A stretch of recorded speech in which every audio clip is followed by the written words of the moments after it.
Voilà, aujourd'hui, nous avons la joie d'avoir à l'église Paris-Bastille un compositeur, musicien, chanteur, et qui depuis 20 ans met ses talents au service de l'église dans la francophonie. Et je présente Sylvain Frémont. Bonjour Sylvain. Bonjour Didier. Alors, est-ce que tu peux te présenter et nous dire aux internautes qui tu es, ce que tu fais? Et donc, je suis Sylvain Frémont, je travaille avec Jeunesse en Mission depuis maintenant 23 ans. Je suis marié, j'ai 4 enfants qui vont de 9 à 21 ans. Et puis, on sert tous le Seigneur ensemble en famille. Ouais, et depuis plus de 20 ans, tu chantes dans la francophonie. Qu'est-ce qui te motive à continuer à chanter, à tourner et à faire ces concerts de partout dans la francophonie? Ce qui me motive, c'est l'appel que j'ai dans ma vie à servir Dieu par la musique, avec les dons que j'ai reçus. Et je crois que chacun a reçu des dons, un appel dans sa vie.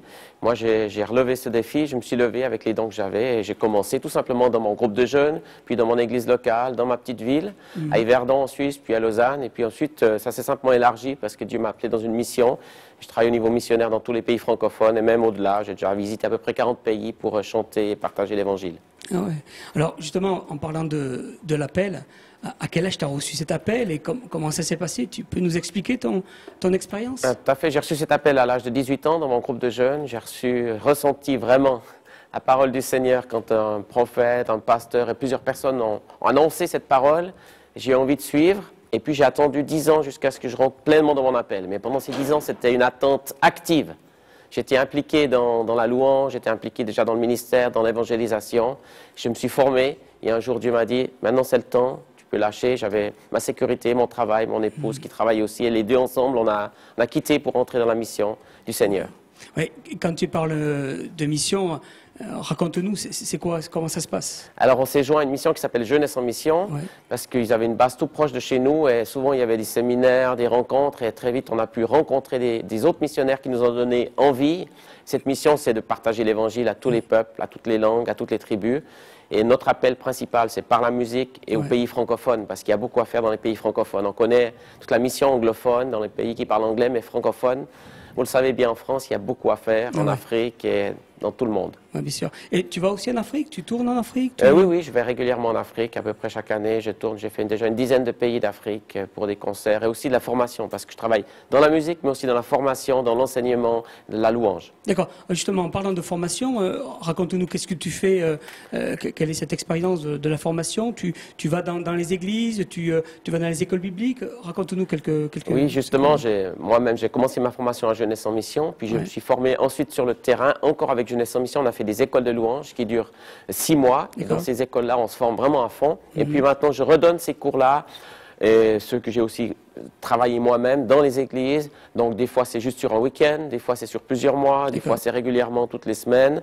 Et aussi dans les différentes écoles bibliques en Suisse ou à l'étranger, je vais enseigner des futurs pasteurs, leur donner vraiment toute la dimension de la louange, parce que c'est une grande partie du culte et de la vie chrétienne. Et je crois qu'on a besoin d'être formé dans ce domaine. Donc Sylvain Frémont, pour moi, ça reste comme un père pour la musique. C'est lui qui m'a permis de faire mes premiers pas en concert à l'île de la Réunion quand j'ai rencontré il y a 5 ans. Donc depuis, on joue ensemble assez souvent, on a fait pas mal de tournées ensemble. Et donc ce que je peux dire, de sa façon, c'est surtout un super leader, la façon de conduire, de diriger les musiciens et les choristes. Et c'est aussi un rassembleur avec toutes les personnes qui travaillent ensemble, qui sait mêler tous les talents pour faire quelque chose de bien. D'accord. Alors tu as produit une vingtaine de CD de louanges, c'est ça? Oui, tout à fait. Quel impact ont-ils eu dans les églises de la francophonie? C'était un peu par hasard, c'est-à-dire que je conduisais la louange dans des conventions en Suisse et les gens trouvaient que la musique était bien, ils avaient envie d'enregistrer les CD, donc ils venaient, c'était des cassettes à l'époque, donc ils venaient enregistrer même la louange avec leur petit cassettophone et j'ai dit mais il faut faire quelque chose de mieux et quelqu'un m'a encouragé, il m'a dit je te prête l'argent, fais une cassette. Cette cassette très rapidement a très bien marché, c'était Louange vivante numéro 1, 1988 et depuis à peu près tous les ans ou 2 ans on en a fait une autre et puis il y a toute la série Louange vivante qui existe depuis, la dernière était l'an dernier. Et voilà, c'est des chants que l'Église chante. C'est ça mon but, c'est que les gens chantent des chants dans l'Église et ils ont besoin de renouveler le répertoire puisque la Bible dit qu'il faut chanter des chants nouveaux. Donc un peu par hasard, je dis bien parce que j'ai pas le but d'être artiste ou de produire des CD, mais ce que je faisais portait du fruit et les gens l'ont réclamé, donc j'ai continué de le faire. Et depuis, c'est plus de 200 000 albums qu'on a vendus. 200 000 albums. Oui. D'accord. Ok. Alors, quelle différence entre Hillsong et ton style de musique. Est-ce que tu peux nous donner... Alors, Hillsong, c'est un mouvement particulier que Dieu a suscité ces dernières années et qui a un très gros impact. Nous, Jeunesse en Mission, nous avons été influencés par différents autres mouvements dans les années 90 à peu près, qui avaient différents styles de musique. Je crois que simplement la musique, elle évolue avec le temps.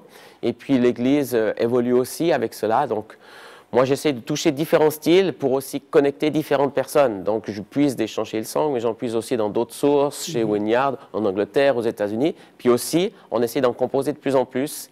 Et dans le travail de Jeunesse en Mission, au début, on avait 80% des chants étaient anglophones et 20% francophones. Et maintenant, on arrive à 60% de chants francophones et 40% anglophones. Moi, je crois que c'est juste que la francophonie se lève avec des chants francophones, parce qu'il y a une autre identité dans notre composition, dans notre culture. D'accord. Et tu ne sens pas une certaine compétition, certains conflits entre ces chants d'Hillsong ou des États-Unis, de la francophonie, ce que tu fais toi? Moi, je n'y vois aucun conflit, je vois simplement une aspiration. Après, c'est ce qu'on en fait. Certaines personnes peut-être ont le complexe de la francophonie et veulent prendre que des choses copiées d'ailleurs. C'est bien de s'inspirer, mais ensuite il faut créer avec ce qu'on est, avec ce qu'on a reçu, et puis faire ce que Dieu nous demande de faire. C'est pour ça que nous, en tout cas, Jeunesse en Mission, on a beaucoup développé la composition et la création francophone, et que j'y travaille moi-même beaucoup. Okay. Ouais. Alors quel style de louange doit adopter les églises aujourd'hui? Je crois que le style de louange qui est important, ce n'est pas un style de musique, parce que la musique, elle évolue, puis elle a déjà évolué beaucoup, elle évolue encore. Ce qui compte, c'est qu'est-ce qu'on fait de cette musique. Et ce qui compte, c'est qu'on comprenne que la louange, ce n'est pas un concert, ce n'est pas un spectacle, mais qu'on entraîne le peuple de Dieu à rentrer dans une dimension spirituelle. D'abord une connexion avec Dieu, puis ensuite une dimension spirituelle qui amène à la prière, à l'intercession et à la mission, qui nous engage à bouger, à faire quelque chose de notre louange. D'accord, ok. Alors je voudrais aborder un côté personnel de ton ministère, de cette expérience, de tes 20 ans dans le chant, dans la composition, avec les musiciens. À un moment donné, tu as été boudé par certains milieux chrétiens en France. Est-ce que tu pourrais nous raconter ce qui s'est passé? Quelle a été cette expérience peut-être douloureuse pour toi? Bien sûr, on ne peut jamais plaire à tout le monde. Et puis on fait des choix dans la vie qui parfois plaisent à certains et ne plaisent pas à d'autres. De par mon appel et mon ministère, je travaille avec beaucoup de gens, avec beaucoup de dénominations. Moi, je suis né dans l'église réformée, j'ai grandi de cette église, j'ai même servi dans l'église réformée. Puis ensuite, j'ai été invité dans un peu tous les milieux chrétiens. Alors pour certains, j'étais trop charismatique, pour d'autres, je n'étais pas assez, pour d'autres, j'étais trop traditionnel, pour d'autres, j'étais trop moderne.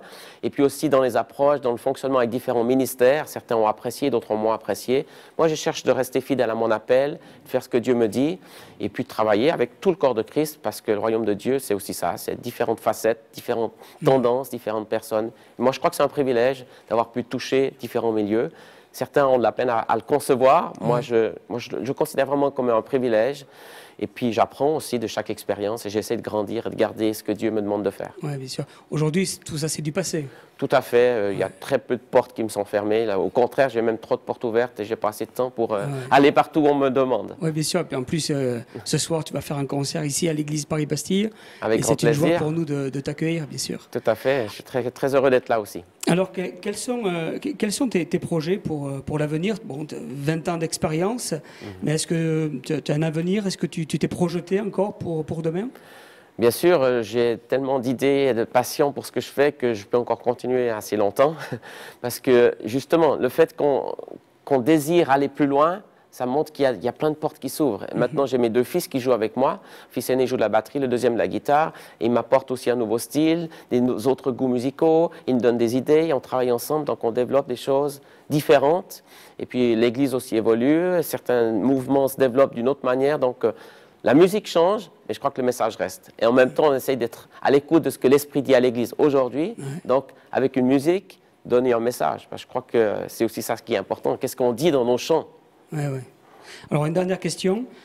Pour finir, quel conseil pourrais-tu donner à des futurs directeurs de louanges? Alors, il y aura tellement de choses à dire. On a passé 3 mois d'école de louange justement cette année pour creuser le sujet. Mais ce que je voudrais dire, ce qui est important, c'est qu'il faut être soi-même. Il ne faut pas copier. Je crois que c'est un des gros problèmes, c'est qu'on cherche à imiter, à copier. Et quand on n'est pas dans notre appel, on ne va jamais réussir. Mais si on entre dans ce que Dieu nous demande de faire, et si on le fait de tout son cœur, en écoutant Dieu, en écoutant le Saint-Esprit, alors on va pouvoir avoir du succès pour le royaume de Dieu. Parce que je crois que c'est ça le but finalement. Pourquoi on fait ce qu'on fait?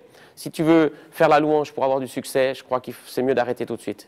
Mais si tu veux le faire parce que tu veux servir Dieu, parce que Dieu t'appelle à le faire, alors vas-y et de tout ton cœur, de toutes tes forces, toute ton âme, et ça va porter du fruit. Moi, j'en suis l'exemple. Je ne suis pas un professionnel, je ne suis pas quelqu'un qui a énormément de talent, mais j'ai simplement obéi, je suis rentré dans l'appel de Dieu, et j'ai vu que Dieu a multiplié, et j'ai pu porter beaucoup de fruits, au-delà même de mes espérances.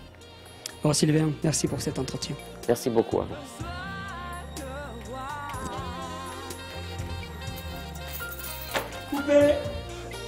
Ça va?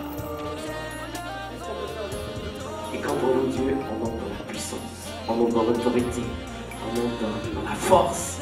C'est ce qu'on veut manifester ce soir. La puissance, l'autorité et la puissance de Dieu parmi nous.